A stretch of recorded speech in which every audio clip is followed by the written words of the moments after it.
তুফান ঝড়ে কাঁপছে সব। তুফান তো মাত্র শুরু হয়েছে। এখন তো এই তুফানের কথা বললাম, আর বাদ বাকি তুফান তো রিলিজের আগে দেখাবো। ডিমান্ড শুধু বেড়েই যাচ্ছে। ইয়েস।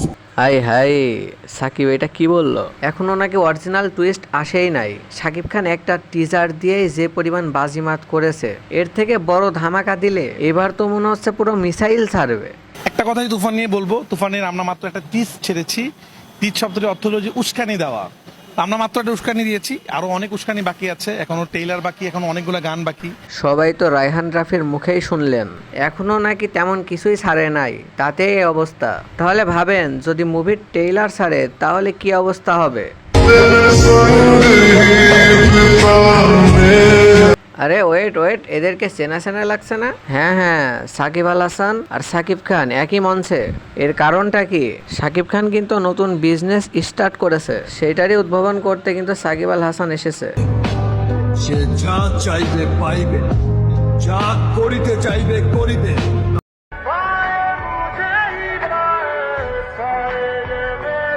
এখন অনেকেই কিন্তু তাদের এই মিষ্টি হাসিকে রহস্যময় কিছুই ভেবে নিয়েছে, হয়তো এদের নেক্সট প্ল্যান অনেক বড় কিছু নিয়ে। তো এখানে কিন্তু সাকিব খানকে দেখে মনে হচ্ছে না যে তার বয়স অনেক বেশি। এখানে সাকিব খানকে দেখে মনে হচ্ছে তার বয়স 25 থেকে 30 বছরের ভিতরে।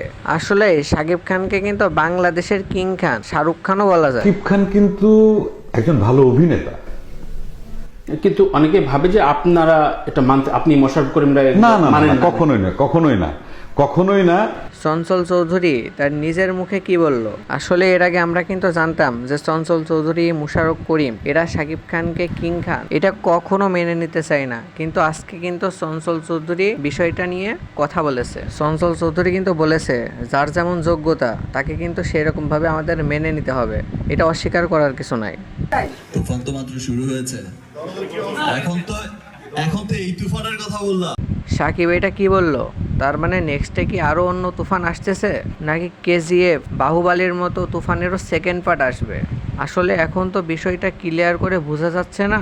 তো যখন আমাদের মাঝে মুভিটা আসবে তখনই আমরা বুঝতে পারবো। তো এর জন্য কিন্তু সবাইকে অনেক দিন ওয়েট করতে হবে।